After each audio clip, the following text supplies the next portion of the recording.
começar, galera, vamos falar de janela de transferências. Tomamos mais uma porrada ontem e o Vasco precisa se mexer para reforçar o time. E o maior foco do momento é zagueiro. O De Ossa já está aí fechado, deve ser anunciado nas próximas horas, daqui para o final de semana.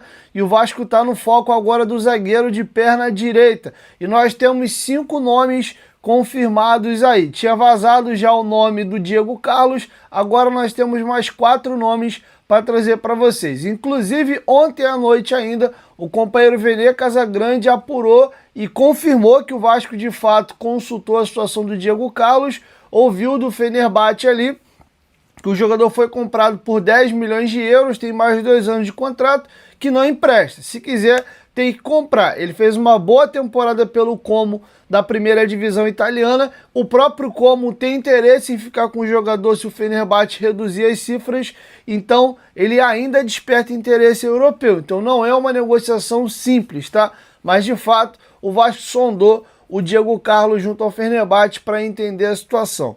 Beleza? Os companheiros da Itatiaia trouxeram com exclusividade a informação de que o Vasco voltou à carga no zagueiro Joaquim. Lembra do Joaquim? Jogava no Santos, foi vendido para o Tigres do México em 2024 por mais de 40 milhões de reais.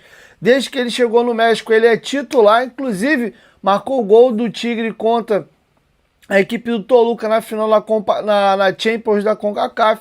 Eles acabaram perdendo a final, mas o Joaquim fez o gol dele. Ele tem contrato até dezembro de 2027 e já no final do ano, em dezembro, pode assinar um pré-contrato para poder deixar de graça aí a equipe mexicana, tá? Mas já há um movimento do Tigres para tentar renovar o contrato do jogador. O staff falou que está disposto a ouvir proposta, desde que cheguem a um acerto e um consenso junto ao Tigre, tá? Jogador de 28 anos de idade, inclusive fez 5 gols na última temporada, mesmo sendo zagueiro.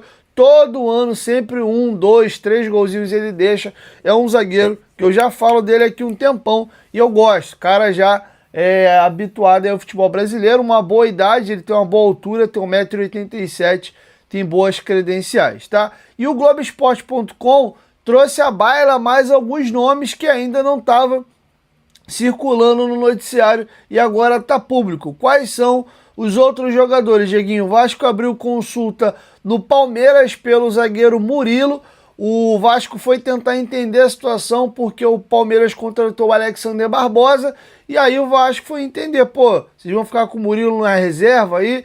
E o Palmeiras falou que não tem interesse em negociar o jogador por hora, tá? Inclusive é um jogador de cifras aí alta. O Vasco também voltou a ter contato com o Vitor Tormena, jogador do Krasnodar, só que o Vitor já tem 31 anos de idade e o Krasnodar renovou o contrato dele recente e só topa a compra. O Vasco não está disposto a investir muito num zagueiro já de 31 anos de idade. Tem também a opção do Gabriel Pereira do Copenhague, jogador que foi revelado aqui no Rio pelo Volta Redonda e já trilha seu caminho na Europa há um tempinho, tá? Então essas são as novidades e atualizações de zagueiro, tá? Então esses 5 bonecos pintaram aí. O Diego Carlos já estava no radar, trouxe a informação inclusive ontem, mas agora surgiu mais esses 4. Desses aí me agrada mais o Joaquim, e eu acho que seria a melhor opção até por fator de idade, 28 anos de idade, e o outro é zagueirão, mas não sei por quanto tempo, é o Diego Carlos. Se pudesse trazer até os 2, maravilha. Beleza? O Murilo do Palmeiras acho bom, mas não vai rolar, o Palmeiras não vai liberar o jogador pro Vasco. O Vitor Tormena e o Gabriel Pereira eu não conheço, seriam apostas. Eu sei que esse Vitor Tormena, toda a janela de transferências tá aí no scout do Vasco. Isso, nesse momento, após encaminhar a contratação do Nelson De Ossa, só como informação, o Nelson De Ossa ainda segue no treinamento com a equipe do Betis, que faz a pré-temporada na Alemanha, agora só aguardando a liberação do clube para o jogador viajar. Há uma expectativa que o jogador viaje esse final de semana. Nós estamos apurando essa informação para fazer aquele movimento de chegada no aeroporto e acompanhar a expectativa e as primeiras palavras do jogador. Assim que houver o martelo batido em relação à chegada do De Ossa, nós vamos trazer a informação aqui para você, torcedor. O Vasco encaminhou a contratação, já tem ali os acordos financeiros, agora, de fato, é aguardar. Enquanto isso, 4 jogadores que são zagueiros, destros e bons, considerado no jogo aéreo, entra no perfil, na lista do diretor executivo Admar Lopes. Vamos à informação confirmada pelo Globo Esporte através do jornalista Bruno Murito. O Vasco sondou nomes, entre eles Murilo do Palmeiras, Diego Carlos do Como, Vitor Tormena do Krasnodar e o Gabriel Pereira do Copenhagen. E aí, vamos lá, sobre o Murilo. O Vasco monitora o defensor desde o ano passado e tentou novamente agora com a chegada do Alexander Barbosa no Palmeiras, mas o Alviverde afirmou que o zagueiro não perderá o status no time e tem negociação avançada para renovar o contrato. Murilo seria uma oportunidade, seria um bom nome aí para o Vasco contratar, mas o Palmeiras está nos planos do Palmeiras. Tormena renovou o contrato com o Krasnodar há poucos dias e qualquer saída necessita de um pagamento de uma transferência, uma taxa significativa, algo que o Vasco no momento não deseja fazer para um atleta de 31 anos. Né? Lembrando que o Vasco aguarda autorização financeira, o próprio Admar revelou isso em coletiva, por exemplo, até fazendo um paralelo do zagueiro aqui do Tormena, o Tormena, né, do Krasnodar. É muito parecido com o que o Flamengo quer fazer com o Cebolinha. O jogador está com o contrato terminando e o Flamengo quer receber uma taxa, um valor. E é muito difícil essa negociação com o Cebolinha, até que tinha sido um pedido do Renato Gaúcho na época, ir para frente, até por conta do momento que vive, toda aquela polêmica envolvendo o BAP sobre a SAF. A tendência é o Cebolinha ir para outro clube e até podendo ir de graça, o Flamengo não recebendo taxa nenhuma. Mas só exemplo dessa questão de taxa financeira. Diego Carlos pertence ao Fenerbahçe da Turquia e jogou emprestado ao Como na última temporada. O time italiano não pagou a opção de compra fixada que havia no contrato, mas tem interesse na permanência do atleta por valores menores. Né? O Diego Carlos seria uma situação mais acessível para o Vasco no momento. Gabriel Pereira é cria do Volta Redonda, está no futebol dinamarquês desde 2024, quando fechou com o Copenhagen por 6 milhões de euros, ali na casa dos 30 milhões de reais na cotação atual. O desejo do atleta é dar um salto na carreira e a staff trabalha com a possibilidade de saída nesta janela. O Gabriel Pereira seria também outra situação mais acessível, já que o Vasco trabalha também na questão do empréstimo com opção ou obrigação de compra, a depender também do que vai acontecer.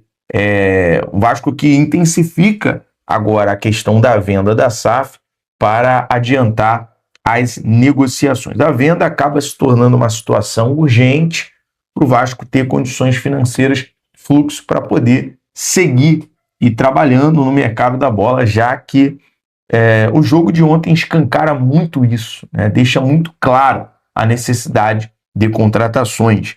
Agora, sobre reforço também, o Vasco, mesmo sem dinheiro, gastou muito dinheiro e gastou muito dinheiro errado, né? E aí eu vou perguntar para você, o que Spinelli, Brenner, Inestrosa, Lloyd Augusto, Maxime Domingues, Jean Davi, o que esses jogadores têm em comum?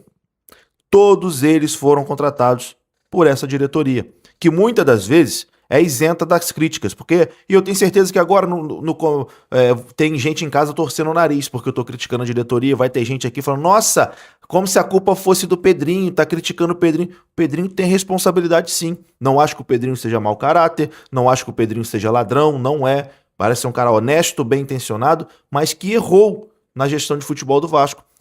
Só as contratações que eu citei aqui que deram errado, ó. Spinelli, Brenner, Inestrosa, Maxime Domingues, Jean Davi, Lloyd Augusto, vários outros jogadores que o Vasco trouxe sob a gestão Pedrinho e Felipe, né, que também está no departamento de futebol do Vasco. Contratações ruins, pô. Contratações ruins. O Pedrinho e o Felipe tocando futebol erram muito, contratam mal, erram demais. E isso se reflete dentro de campo. Então, tem a responsabilidade sim. A gente está aqui na torcida para que ele administrativamente consiga dar um rumo ali para o Vasco, para que consiga dar uma estabilidade para o Vasco no futuro, para que essa venda para o La Máquia saia da melhor forma possível. E a gente acha que o Pedrinho tem a capacidade de fazer isso, né, de fazer uma boa venda, porque ele é um cara bem intencionado, mas no futebol, na gestão de dentro do campo, errou muito, e a gente está pagando preço, tanto que a gente está aí na zona do rebaixamento.